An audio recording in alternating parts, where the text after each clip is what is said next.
Hello दोस्तों, स्वागत है आपका हमारे YouTube channel momentum science classes में। दोस्तों, कल हमने पढ़ा था बिंदु आवेश के कारण वैद्युत क्षेत्र की तीव्रता की गणना हम कैसे करते हैं। उसके लिए हमने एक डेरिवेशन करके एक फार्मूला फाइंड किया था। आज हम कुछ महत्वपूर्ण फार्मूले पढ़ेंगे जिनकी ज़रूरत पड़ेगी हमें न्यूमेरिकल लगाने में। तो ये सबसे पहला हेडिंग है रैखिक आवेश घनत्व, लीनियर चार्ज डेंसिटी। ये होता क्या है कि प्रति एकांक लंबाई पर होता है, प्रति एकांक लंबाई पर उपस्थित आवेश को रैखिक आवेश घनत्व कहते हैं। इसे हम लैम्डा से प्रदर्शित करते हैं। यानी कि इसका मतलब क्या होता है कि प्रति एकांक लंबाई पर उपस्थित आवेश को रैखिक आवेश घनत्व कहते हैं। इसे लैम्डा से प्रदर्शित करते हैं। यानी कि रैखिक आवेश घनत्व लैम्डा बराबर जो होता है आवेश क्यू बटे लंबाई एल हो जाता है। यानी कि हम लिख सकते हैं लैम्डा बराबर क्यू बटे एल। इस पे हम न्यूमेरिकल भी सॉल्व करेंगे। इसका जो एसआई मात्रक है, इसका एसआई मात्रक कूलाम प्रति मीटर तथा विमीय सूत्र एम पे 0 एल पे -1 ए और टी है। अब आ जाते हैं अगली हेडिंग पे। अगली हेडिंग है पृष्ठ आवेश घनत्व, सरफेस चार्ज डेंसिटी। दोस्तों, पृष्ठ के प्रति मतलब पृष्ठ के प्रति एकांक क्षेत्रफल पर उपस्थित आवेश को पृष्ठ आवेश घनत्व कहते हैं। हम इसे सिग्मा से प्रदर्शित करते हैं। जो पृष्ठ आवेश घनत्व होता है सिग्मा बराबर पृष्ठ पर आवेश बटे पूरे पृष्ठ का जो क्षेत्रफल होता है उसके बराबर होता है। यानी कि यहाँ से फार्मूला निकलता है कि सिग्मा बराबर क्यू बटे ए, जहाँ पे पृष्ठ का क्षेत्रफल है। इसका एसआई मात्रक कूलाम प्रति मीटर का स्क्वायर तथा विमीय सूत्र एम पे 0 एल पे -2 ए टी होता है। अगली हेडिंग पढ़ते हैं हम लोग आयतन आवेश घनत्व। अगली हेडिंग है आयतन आवेश घनत्व, वॉल्यूम चार्ज डेंसिटी। इसका परिभाषा होता है कि एकांक आयतन में उपस्थित आवेश को आयतन आवेश घनत्व कहते हैं। इसे हम रो से प्रदर्शित करते हैं। आयतन आवेश घनत्व रो बराबर होता है आवेश क्यू बटे आयतन वी। यानी कि रो बराबर, इससे फार्मूला निकलता है कि रो बराबर क्यू अपान वी। अब इसे हम चाहें तो अगर हमें पता हो क्यू का मान और वी का मान तो रो का मान निकाल सकते हैं। रो का मान पता हो, क्यू का मान पता है तो वी का मान निकाल सकते हैं। जो इसका एसआई मात्रक होता है वो कूलाम प्रति मीटर का क्यूब तथा विमीय सूत्र एम पे 0 एल पे -3 ए टी होता है। दोस्तों, चलते हैं अगले टॉपिक पे अपने, जिसे कहते हैं वैद्युत बल रेखाएं। ये इंपॉर्टेंट है। वैद्युत बल रेखाएं किसे कहते हैं, परीक्षा में कई बार पूछा हुआ है। वैद्युत बल रेखाएं किसे कहते हैं? दोस्तों, वैद्युत बल रेखा इलेक्ट्रिक लाइन्स ऑफ फोर्स।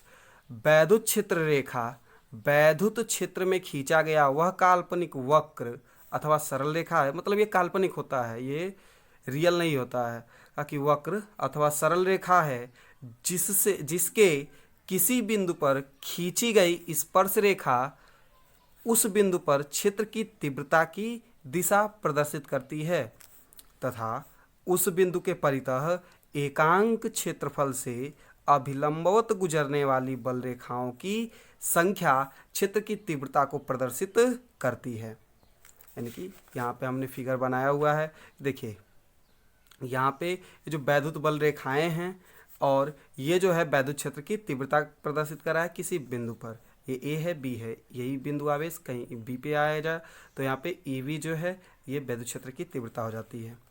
अब यहाँ पे नोट एक है कि जिस स्थान पर बल रेखाएं पास होती हैं वहाँ पर वैद्युत क्षेत्र रेखा प्रबल तथा जहाँ क्षेत्र रेखाएं दूर दूर होती हैं वहाँ पर वैद्युत क्षेत्र अपेक्षाकृत कम होता है, यानी कि क्षीण होता है। अब पूछता है, सबसे इंपॉर्टेंट यही होता है कि वैद्युत बल रेखाओं के गुण बताइए। इंपॉर्टेंट पॉइंट है, याद कर लीजिएगा आप लोग। और जो चीज़ नहीं समझ में आए कमेंट करके बताते भी रहिए। कहा है वैद्युत बल रेखाओं के गुण में properties of electric lines of forces. पहला पॉइंट है कि एकल धनावेश से उत्पन्न वैद्युत क्षेत्र में बल रेखाएं आवेश से निकलकर अनंत पर समाप्त होती हैं। दूसरा पॉइंट है कि एकल ऋणावेश से उत्पन्न वैद्युत क्षेत्र में जो बल रेखाएं होती हैं अनंत से प्रारंभ होकर आवेश पर समाप्त होती हैं। यानी कि जो एकल धनावेश से उत्पन्न वैद्युत क्षेत्र में बल रेखाएं आवेश से निकलती हैं। अगर धनावेश है तो यहाँ पे, अगर यहाँ पे प्लस चार्ज है, अगर यहाँ पे प्लस चार्ज है तो यहाँ से वैद्युत बल रेखाएं निकलती हैं और अनंत तक जाती हैं। लेकिन अगर ऋणावेश है तो अनंत से आती हैं और ऋणावेश पे आकर के समाप्त हो जाती है। समझ में नहीं आया हो तो कमेंट करके बताइएगा, हम इसे बोर्ड पे फिर से समझा देंगे। चलिए अगले टॉपिक पे चलते हैं।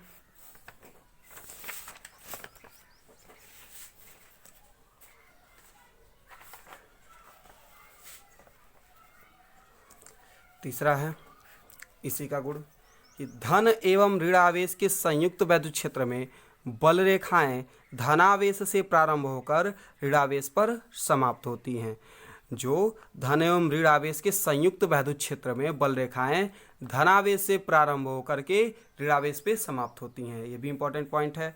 चौथा पॉइंट है वैद्युत बल रेखाओं के गुण में कि दो बल रेखाएं एक दूसरे को कभी नहीं काट सकती हैं। जो दो बल रेखाएं होती हैं एक दूसरे को कभी नहीं काट सकती हैं।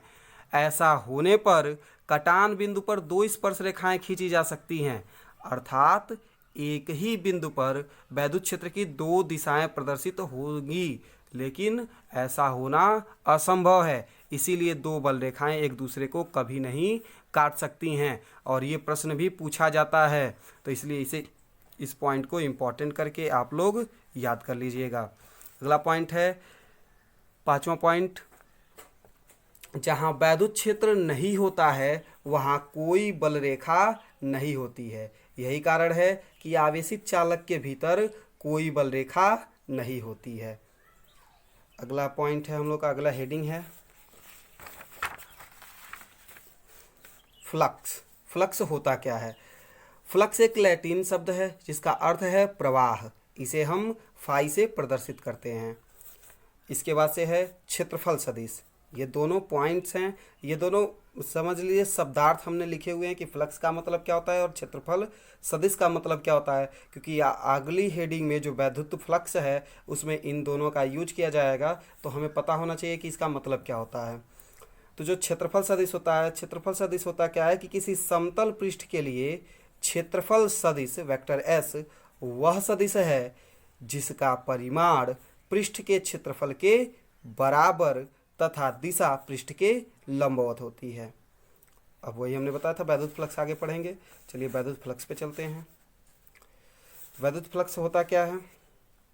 वैद्युत इलेक्ट्रिक फ्लक्स वैद्युत क्षेत्र में स्थित किसी पृष्ठ से संबद्ध वैद्युत फ्लक्स उस पृष्ठ में होकर गुजरने वाली बल रेखाओं की माप होती हैं। अर्थात कि एक समान वैद्युत क्षेत्र में स्थित किसी समतल पृष्ठ से गुजरने वाला वैद्युत फ्लक्स वैद्युत क्षेत्र की तीव्रता वेक्टर ई तथा क्षेत्रफल सदिश वेक्टर एस के अदिश गुणनफल के बराबर होता है। यानी कि फाई ई बराबर होता है E into S cos theta. हमने फिगर बनाया हुआ है कि ये जो है क्षेत्रफल सदिश का दिशा है, ये जो रेखाएं हैं ये वैद्युत क्षेत्र की तीव्रता है, ये जो थीटा है यही कॉस थीटा में हम यहाँ पे थीटा का मान रखेंगे। अगर सदिश रूप में देखा जाए तो फाई ई बराबर होता है vector E into vector S. इसका एसआई मात्रक न्यूटन मीटर स्क्वायर प्रति कूलाम अथवा वोल्ट मीटर होता है तथा इसकी विमा एम एल पे 3 टी पे -3 ए पे -1 होता है। अब वैद्युत फ्लक्स की एक व्यापक परिभाषा पूछी जाती है। आपको परीक्षा में ये इम्पोर्टेंट है कि पूछा जाता है कि वैद्युत फ्लक्स की व्यापक परिभाषा लिखिए, ये wide definition of electric flux. तो ये इसका व्यापक परिभाषा होता है कि वैद्युत क्षेत्र में स्थित किसी पृष्ठ से संबद्ध वैद्युत फ्लक्स का मान उस पृष्ठ पर वैद्युत क्षेत्र के पृष्ठ समाकलन के बराबर होता है। फिर से पढ़ लेते हैं कि वैद्युत क्षेत्र में स्थित किसी पृष्ठ से संबद्ध वैद्युत फ्लक्स का मान उस पृष्ठ पर वैद्युत क्षेत्र के पृष्ठ समाकलन के बराबर होता है। जो फाई ई बराबर होता है, ये समाकलन कर देते हैं एस का, vector E into D S और बराबर हो जाएगा E into D S cos theta. ये फार्मूला इंपॉर्टेंट है, इस पे न्यूमेरिकल आगे हम सॉल्व करेंगे। चलिए बढ़ते हैं आगे। अगला पूछता है क्वेश्चन कि वैद्युत द्विध्रुव से क्या समझते हैं, या फिर वैद्युत द्विध्रुव की परिभाषा लिखिए, इसके गुण लिखिए। तो चलिए पढ़ते हैं। वैद्युत द्विध्रुव, द्विध्रुव का सबसे पहले वैद्युत तो आपको पता ही है। द्विध्रुव का मतलब होता है कि जिसके दो ध्रुव हों, यानी कि एक प्लस चार्ज और एक माइनस चार्ज। तो वैद्युत द्विध्रुव की परिभाषा देख लेते हैं। वैद्युत द्विध्रुव वह निकाय है जिसमें दो समान परिमाण तथा विपरीत प्रकृति के आवेश एक दूसरे से अल्प दूरी 2l पर स्थित होते हैं। 2l इसलिए लिया जाता है ताकि आने वाले जो आगे के डेरिवेशंस हैं उसमें हमें आसानी हो। 2l स्थित होते हैं। जैसे मान लेते हैं एक माइनस क्यू यहाँ पे स्थित है, एक प्लस क्यू यहाँ पे स्थित है। ये जो है हमारा P है, ये वैद्युत द्विध्रुव आघूर्ण है। ये हम बाद में अभी आगे वाली हेडिंग में पढ़ेंगे। देखिए वैद्युत द्विध्रुव आघूर्ण, तो उसमें इसका जरूरत पड़ेगा। ये वेक्टर P होता है, ये वैद्युत द्विध्रुव आघूर्ण होता है। इनके बीच की दूरी जो है 2l है, तो स्थित होता है। अब इसका पॉइंट होता है कि दोनों आवेशों को मिलाने वाली रेखा को द्विध्रुव की अक्ष कहते हैं। मतलब दोनों आवेशों को मिलाने वाली रेखा, जो यहाँ से यहाँ को रेखा मिला रही है, इसे द्विध्रुव की अक्ष कहते हैं। अगला पॉइंट है कि दोनों आवेशों के बीच की दूरी 2l द्विध्रुव की लंबाई कहलाती है। द्विध्रुव का कुल आवेश शून्य होता है। अब ये तो कंफर्म है कि अगर एक माइनस है एक प्लस है तो इन दोनों को जोड़ेंगे तो शून्य हो जाएगा, ताकि द्विध्रुव का कुल आवेश शून्य होता है, परंतु इसका वैद्युत क्षेत्र शून्य नहीं होता है। अगला पॉइंट है कि प्रत्येक वैद्युत द्विध्रुव में द्विध्रुव आघूर्ण होता है। तो आगे की वीडियो हम पढ़ेंगे अगले वीडियो में, तो इसलिए हमारे चैनल को सब्सक्राइब कर लीजिए और बेल आइकन को प्रेस कर दीजिए, ताकि अगली वीडियो जब भी पढ़े तुरंत आपको नोटिफिकेशन मिल जाए। वीडियो को पूरा देखने के लिए धन्यवाद। कोई भी डाउट हो तो आप कमेंट बॉक्स में कमेंट कर दें, और ताकि हम अगली वीडियो में उसका समाधान कर सकें। अपने दोस्तों के पास शेयर करिए। धन्यवाद।